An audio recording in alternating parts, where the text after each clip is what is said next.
everyone. So I'm Miguel.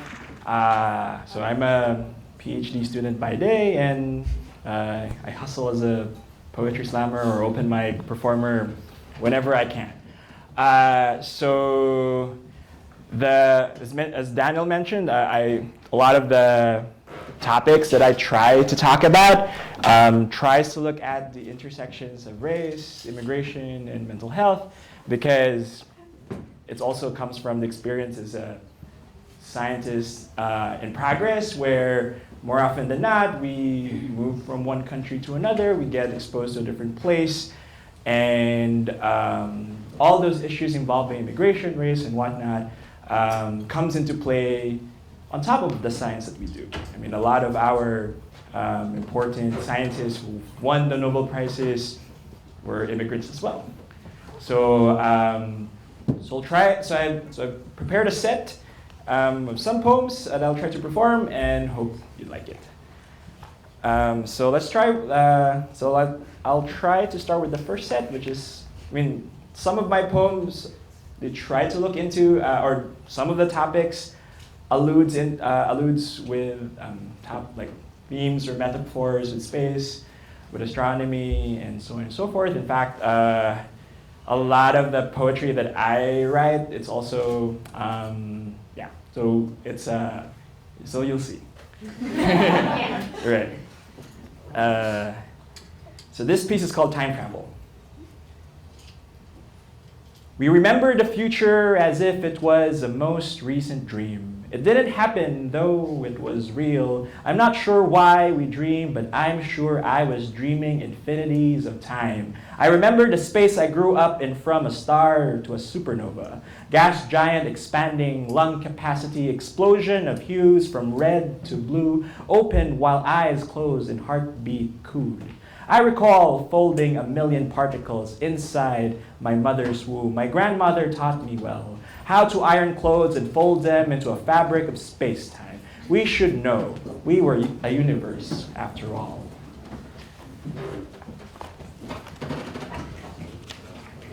So the second poem piece that I'll perform, it's something that Daniel saw back when they were doing the Scientifica Science Slam in Zurich. So this talks about race. So the piece is called the Mach band illusion. And I'll give you a background what it is. So the Mach band effect, named after the physicist Ernest Mach, is an optical illusion where it exaggerates the contrast between edges of slightly different shades of gray. So in the illusion, a blur appears along the edges where the blur is darker on the light contrast and lighter on the dark contrast. I think you've seen that in many optical illusions that's you can see in your tweets or whatever. So this is the piece. I grew up in Tampa for 10 years, and brown eyes feed like worms eating light. They form part of my cosmos. The window is a halo opening as a mouth because my soul is hungry. A moth emerges, absorbing light from the retina, returning her reflected wings as brown in my pupil. I am a brown-eyed man with brown skin. My melanin spans deep within my cellular cytoplasms. These melanocytes in the stroma of my eye's iris and family secrets secreted in the valleys of my skin's epidermis. Stars puncture the evening sky, but my eyes populate as swarms of black holes holding countless of particles, from photoreceptors projecting images into photographs to whole productions of sensory spectacles in our percepts. I grew up in Hong Kong for 2 years, but I'm apparently an optical illusion. Too dark in white man's land, too white in tropical islands. But I have the same shade of brown ever since fluorescent light entered into the splinter of my eye. Only my mother wasn't fooled. They call this the Mach band illusion. On the planet of ocean swells, I'm an immigrant particle diffusion moving wherever the sun raises her rays, to boundaries that accept the order of my atoms, taking me as a photon, not as a token asylum seeker. Brown-eyed human with brown skin, what your eyes perceive is what I perceive. If only lies weren't so damn deceiving. If only brown translated meant pigment. If only our brains encode what our genes encode, and race is only a blind spot just for the blind. I grew up for 10 years in the Philippines, and our perceptions around pigmentations or overtones of genetic transfers form from histories upon histories of fabricated half-truths. And brown turns out as a culmination, and cultural appropriation is the bullshit I have to deal with on a daily basis.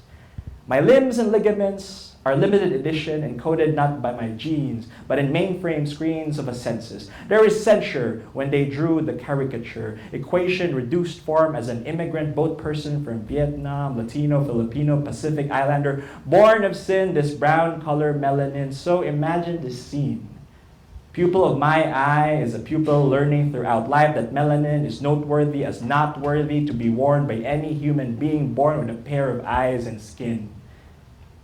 I no longer find my edges drawn on mirrors anymore, awesome black holes absorbing light lacking, but as a sleeper cells perforating faucets from cumulus clouds falling acid rain, and I learned that silent films roll as wheels colliding windowsills or on xenophobes. I hear laughs echoing from long ago, some island brown boy braving by wearing a sleeveless shirt exposing skin.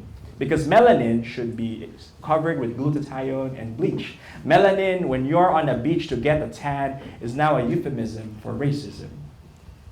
I'm an unknown embedded as a model of embodied cognition, insecure, self-conscious adult searching for a home, dealing with white noise screeching from ignorant mouths, crushing my confidence with ice.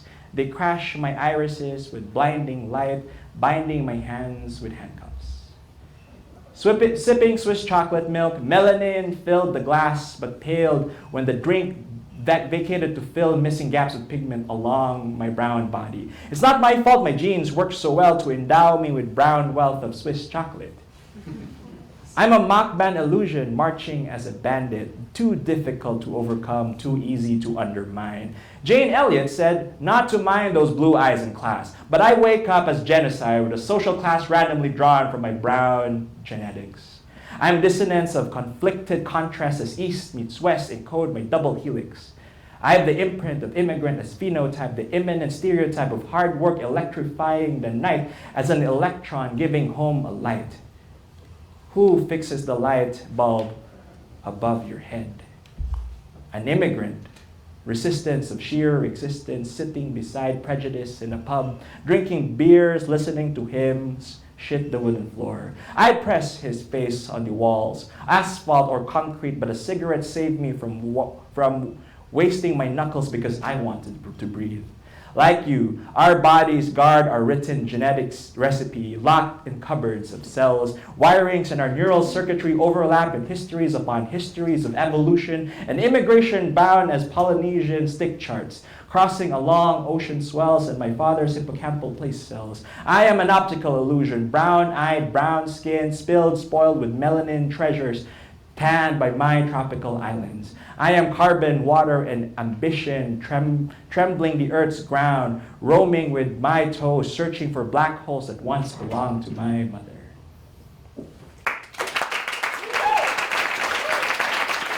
Okay. Thank you.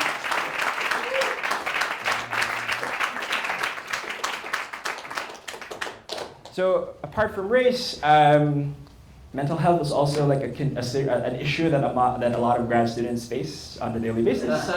The pressures of trying to finish our dissertation, trying to publish our papers, and all the bottlenecks involved. So I also tried to write that as well and try to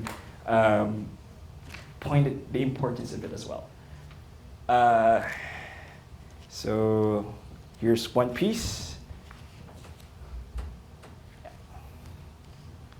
It's actually related to the Nobel Prize in Chemistry for some reason, but I actually wrote this before they won the Nobel Prize.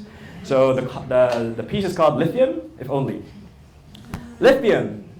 If only surgery was inexpensive as parting skin with stainless steel kitchen kits behind my back to replace my spine with new lithium-ion batteries from the local car shop. Lithium, if only a dosage was enough to turn numbness to a sugar rush, but I wouldn't know where the candy shop is to fill my goodie basket with happiness. Or happiness feels because lithium. If only choice was as easy as rolling a carpet from my mouth and hanging a smile in the front of the patio. I would have decorated it with a smile, be happy sign, in my porch with a smile. Lithium. If only batteries have more than just two poles of positive and negative, there would be a backup. But I'm torn between the push of mania and pulled to bed by tropical depression. Lithium. If only spotting the difference was as easy as positive and negative. But with a disposition of positive and negative, being both is a conundrum. Aren't we all, you ask? You have metaphors, so no. Lithium. If only phantom limbs were metaphors along my spine, but I live it as a reality. I need no imagery to conjure up Montagues or Capulets and Shakespearean sonnets. I'm an all-in-one set of lithium. If only a bowl of alphabet soup spelled the answers, not spilling codes of logic for me to decipher while heartbeats hovering above my head sharpened their beats and leaving hollow my skull. Lithium, if only infinity flowed forever as Tennyson's brook, but it has an ending, and it begins with a black hole forming figure eights after a pack of 2 lithium-ion batteries exploded behind my back. Thanks.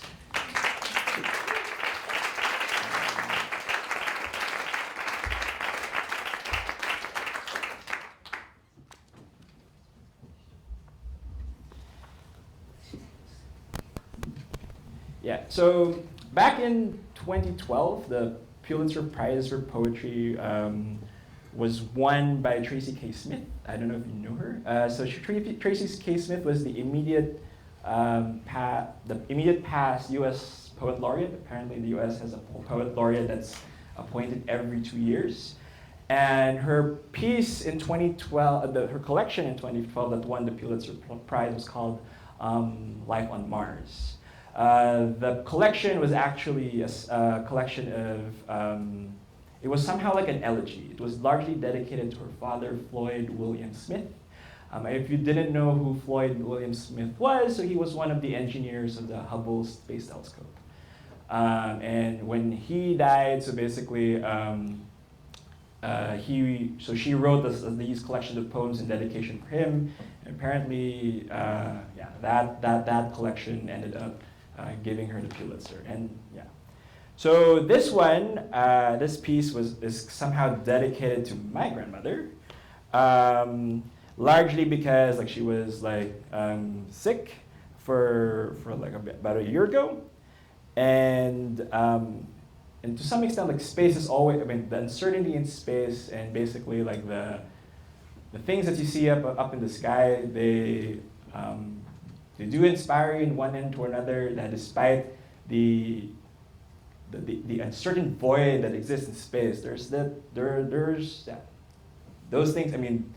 There are celestial bodies that somehow exist, that somehow represent us in one way or another. So this last piece that I'd like to share, so it's called Wounds and Wonder. What is a wound but a button we like to poke until it turns into a scab, or it grabs your attention as burning sensation, but it is not that painful yet. But nor has the rain began to pour down nostalgia. No, not yet. Nostrils can look like buttons too. Or my grandmother smoking a cigar, tobacco wrapped like a baby, or it was a baby after all.